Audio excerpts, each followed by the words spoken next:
Mindset surgery. Any rule not set in course by nature or your government can be bent or broken. Here's the life cycle of a typical human.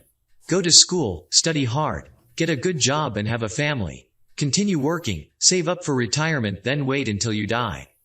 There is really nothing wrong with this arrangement if it's something you enjoy. But a lot of people become disinterested a few years into their jobs. They just feel like the job is sucking away their lives. They rarely have time for friends, family, or any fun activities.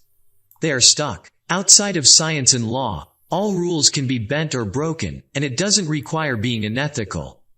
Tim Ferriss. Many people desire to break out of the 9-to-5 prison, but only a few succeed at it, and it all boils down to the fear of the unknown. Who would want to lose their job if there's no tangible hope of getting something better on the scales of time and freedom? The world will be a happier place if enough people find the courage to leave jobs they dislike and go on to do what their souls desire. If you truly desire the freedom to live the lifestyle you deserve, then Timothy Ferriss can show you how. The 4-Hour Workweek is a lifestyle design that millionaire entrepreneur and podcaster, Timothy Ferriss, created for his personal life, and began teaching others once he successfully tested the effectiveness of his new approach to life.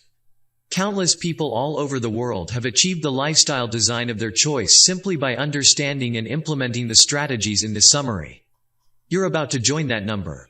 You can move beyond your fears to create the lifestyle you want by setting goals and taking massive action toward achieving them. Timothy Ferriss once had a business that sucked his time away. It was rewarding financially, but he had to work 15 hours daily. That was a major challenge to him at the time because he wanted freedom. After brainstorming for some time, Ferriss realized taking a year's vacation in Europe would help cool his head.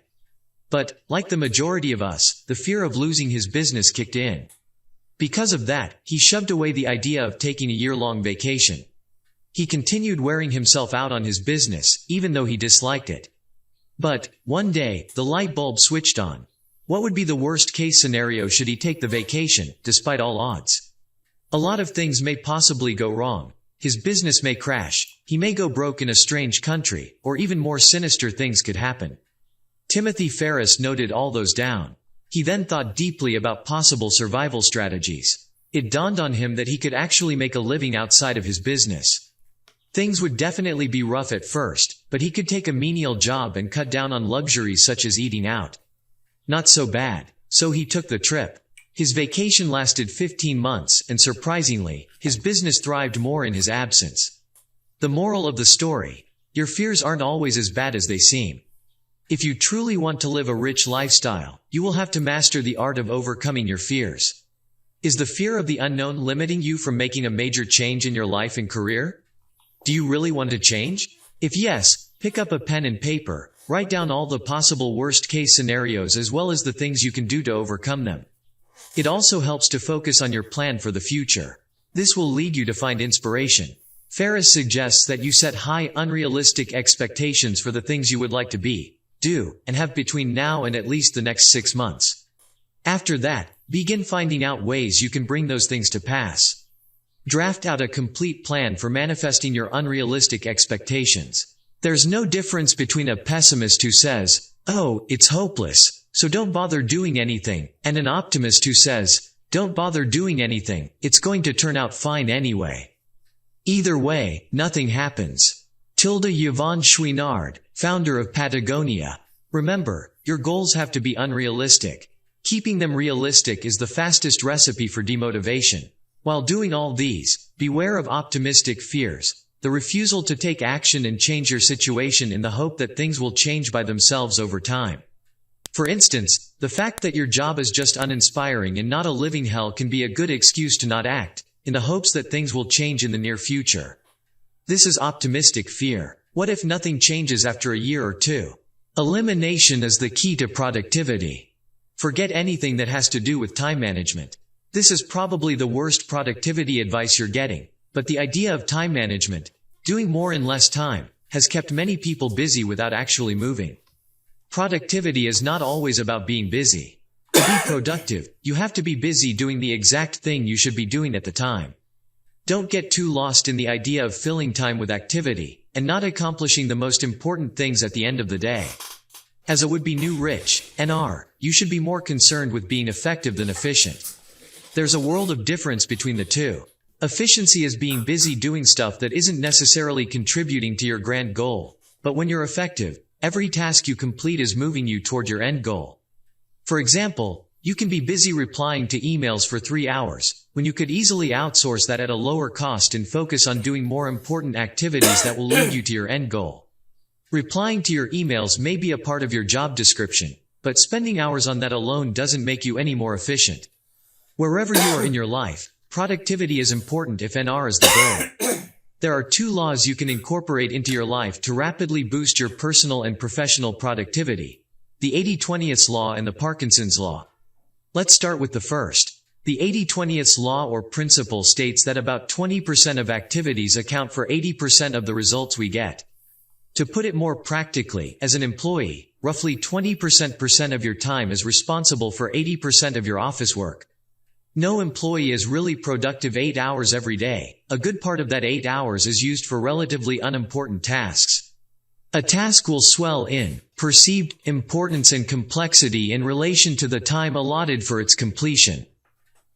Parkinson's law. Did you know? Distractions at work take up more time than you think. Try staying away from distractions and see how fast you can do your daily tasks.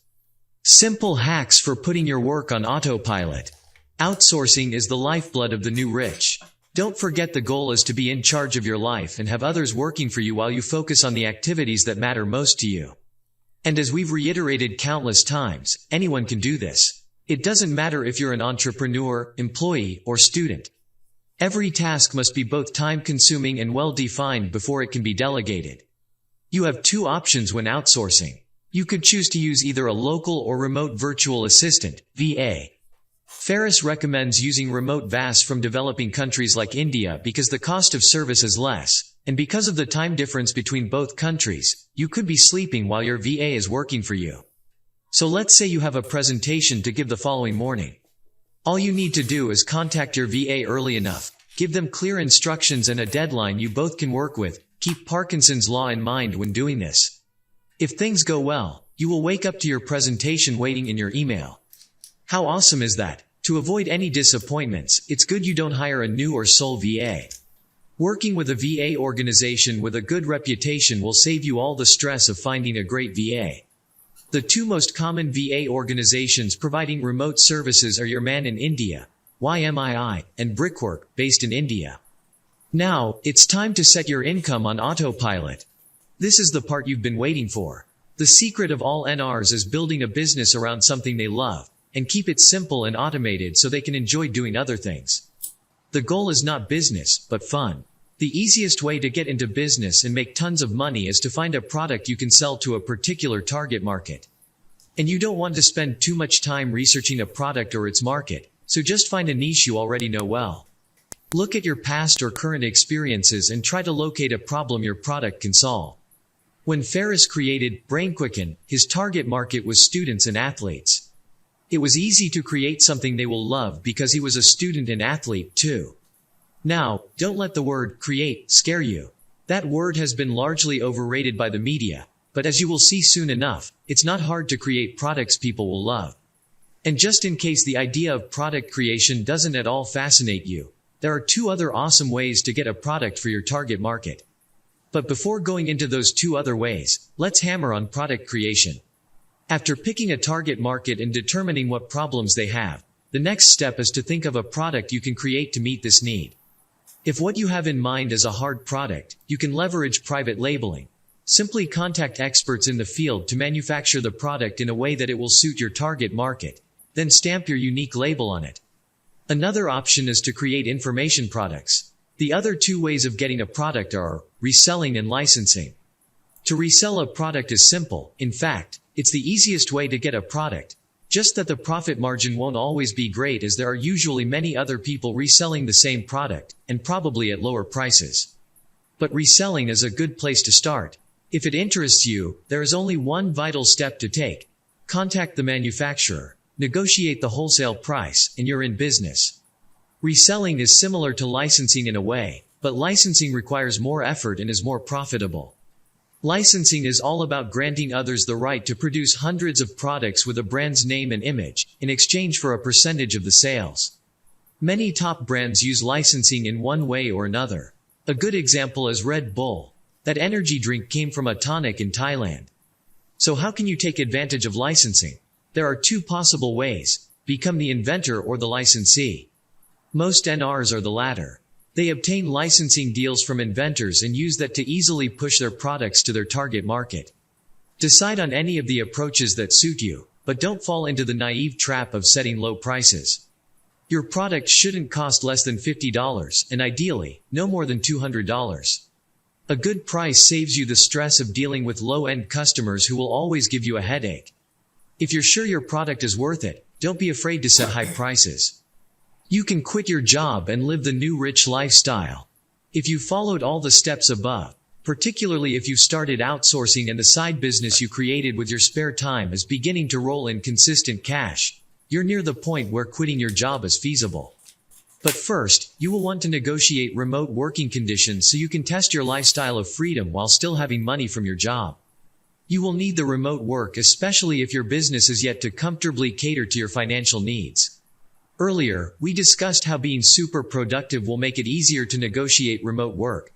But you need something more than productivity. You need a strategy, because it's not always a walk in the park to talk management into allowing you to work from anywhere in the world. What your company's management needs to see is how your working from home will contribute more to the organization than working from the office. And your strategy has to show them that. Consider Sherwood's experience with his boss. Because of his plan to negotiate remote work, Sherwood started putting in the effort to increase his productivity, and consequently, his value to the company. Additionally, he ensured the company invested in him so that it would be hard for them to let him go.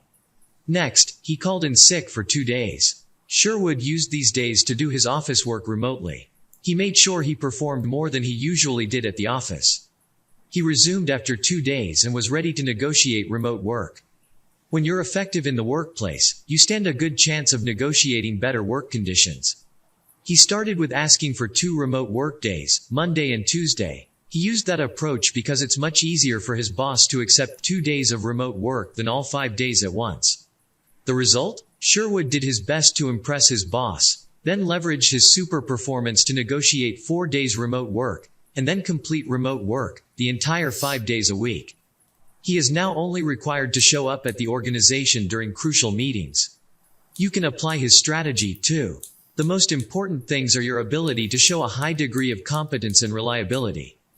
Conclusion. You no longer have to sacrifice your life on a job or business, forgetting that work is simply a means to living and not the goal itself. All the strategies outlined in this summary are targeted at one thing: helping you work to live, not just work for work's sake. Begin your journey into the world of possibilities and adventures by deciding you deserve a better life, a life of wealth and freedom. Then begin eliminating all the clutter that will stop you from joining the new rich NR league. After that, automate your work and income by outsourcing excess work that can't be eliminated, and starting a profitable side business. Depending on your unique situation and person preferences, it may take some time to achieve the 4-hour workweek balance. However, if you start taking baby steps now and get serious at it, you'll speed up your progress. Work is meant to be enjoyed. Don't wait till you've achieved your financial goal and ideal work-life balance before you enjoy work and celebrate milestones. Contrary to mainstream belief, achieving your goals is not what will bring you happiness. Learning to enjoy the process is what will fill you with happiness and motivation. So, start now. Own your journey. Celebrate your progress. Try this. Decide on the 20% office tasks that make for 80% of the results you produce as an employee or business owner. Outsource the minor tasks that don't count much, then focus your energy on the top 20%.